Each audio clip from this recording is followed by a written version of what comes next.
రెడ్డి ఒళ్ళం పోగొట్టుకున్న బ్రాహ్మణిగలే లెక్క మరిసిన కోమటిగలే నేలలు గీసుకుంటున్నాడు.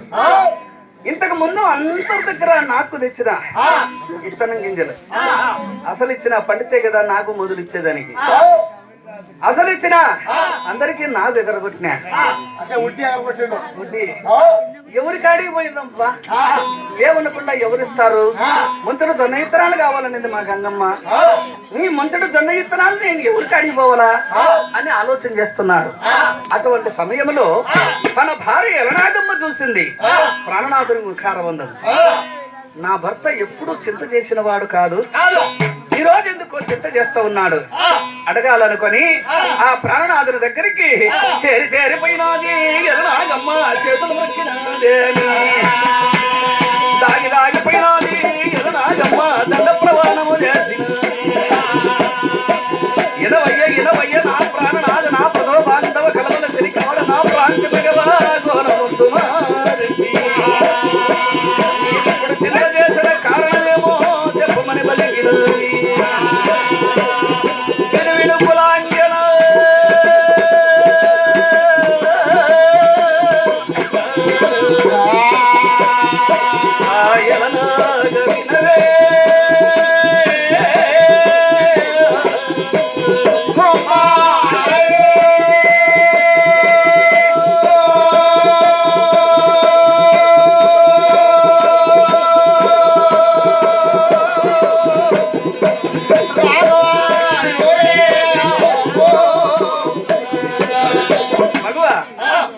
నాటికి నేటికి మన యవ్వారు మన పాల వచ్చినా మన ఏం పర్వాలేదు.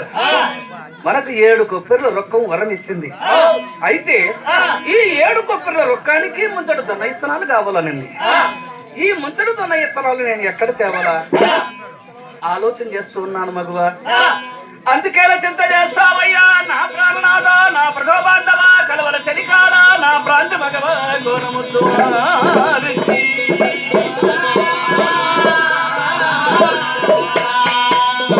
అందుకే చింత చేస్తున్నావా స్వామి? ఇక్కడికి దాపులో మనకు పల్లెలు లేవు, పట్నాలు లేవు. తంగెళ్ళ వారి పట్నం ఒకటే మనకు దాపులో ఉన్నది. అక్కడ తంగెళ్ళ మాసిరెడ్డి, తగువైన బొమ్మిరెడ్డి, అల్లుడు వేమిరెడ్డి, అరివేమల మల్లారెడ్డి వాళ్ళ 5 మంది నీకు బామర్దులు గారా, నాకు తోడబుట్లు గారా. మనం ఇంతకు ముందు ఎప్పుడైనా మీ బామర్దుల ఇంటకు నువ్వు పోయినట్లయితే ఊరికి మైల్ దూరంలో నువ్వు వస్తా ఉండవనగా గొడుగులు పిడగంట చేత, ఎగతాళి వాయిద్యముల చేత, తుడుము తప్పెట్ల చేత దండు తలవాది మంది మాత్రముతో ఎదురుగా వచ్చి పాలకి గట్టించుకొని పాలకిలో నిన్ను కూర్చొని పెట్టుకుని మెరవన చేసుకుంటా ఇంటికి తీసుకుపోతా ఉన్నారే తంగెళ్ళవారు. అంత మర్యాదలు చేస్తా ఉన్నారే మీ బామర్దులు. మరి ఇప్పుడు మనకు అంత మర్యాదలు అవసరం లేదు. ముంతడు జొన్న ఇత్తనాలు కావాలని వాళ్ళ ఇంటికి పోతే లేవంటారా? నీవు ఎక్కడ పోవద్దు, తంగెళ్ళ వారి పట్టణమే పొమ్మని పలికినాది.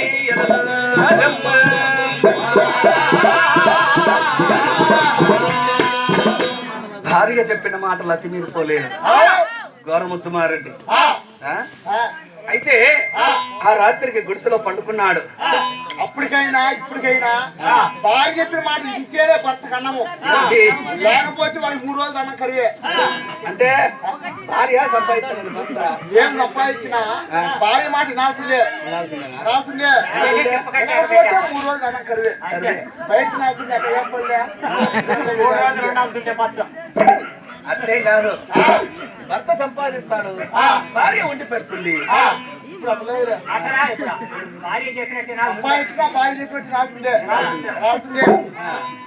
అయితే ఆ రాత్రికి గుడిసెలో పండుకొని తొలికోడి గుయ్యంగా లేసి 3 ముళ్ళ ఎంగ వస్త్రము ఇది లేచిపోతే అనవేసుకున్నాడు.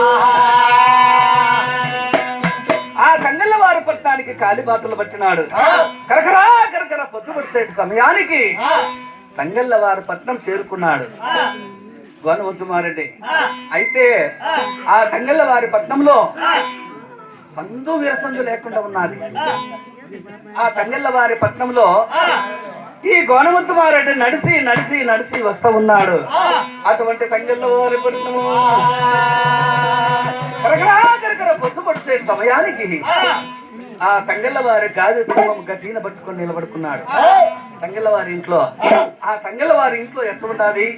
ఆ రెడ్ల వారి సంస్థానము, ఆ రెడ్ల వారి యొక్క దర్బారు, ఆ రెడ్ల వారు తంగళ్ళ వారి ఇంట్లో అట్లా తినే వాళ్ళెంత మందో, పోయే వాళ్ళెంత మందో, అట్లా వచ్చే వాళ్ళెంత మందో,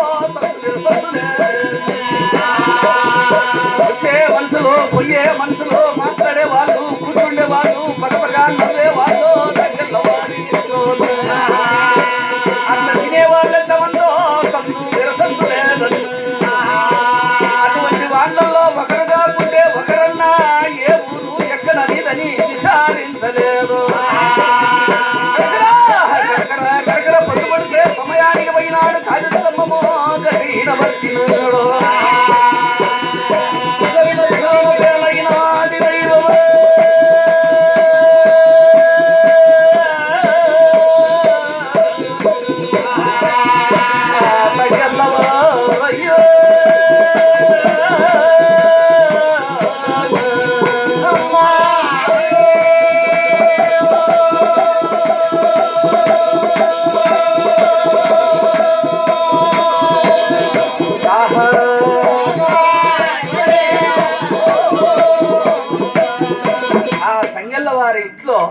తినే వాళ్ళు ఎంతమందో, వచ్చే వాళ్ళు ఎంతమందో, పోయే వాళ్ళు ఎంతమందో, సందు విరసందు లేకుండా అడుక్కునే వాళ్ళు, గతులు, జోగులు, సన్యాసులు ఎంతో మంది వస్తున్నారు, ఎంతో మంది పోతున్నారు.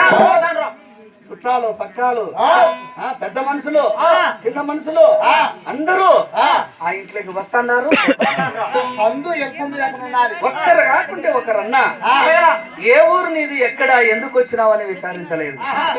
ఆ కన్యల వారి గాది స్తంభం కట్టేన పట్టుకొని నిలబడుకున్నాడు గోనముద్దుమారెడ్డి.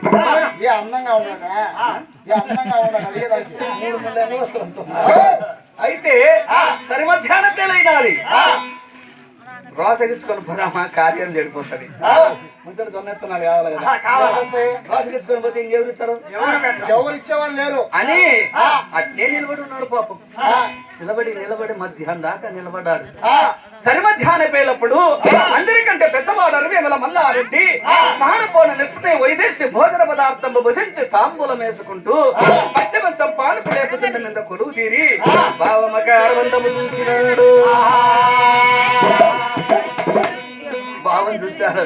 బావా, బావా, కరకరా కరకర పొద్దుపడిసే సమయానికి ఏమో నా పట్టణానికి వచ్చినట్టు వస్తూ ఉన్నది.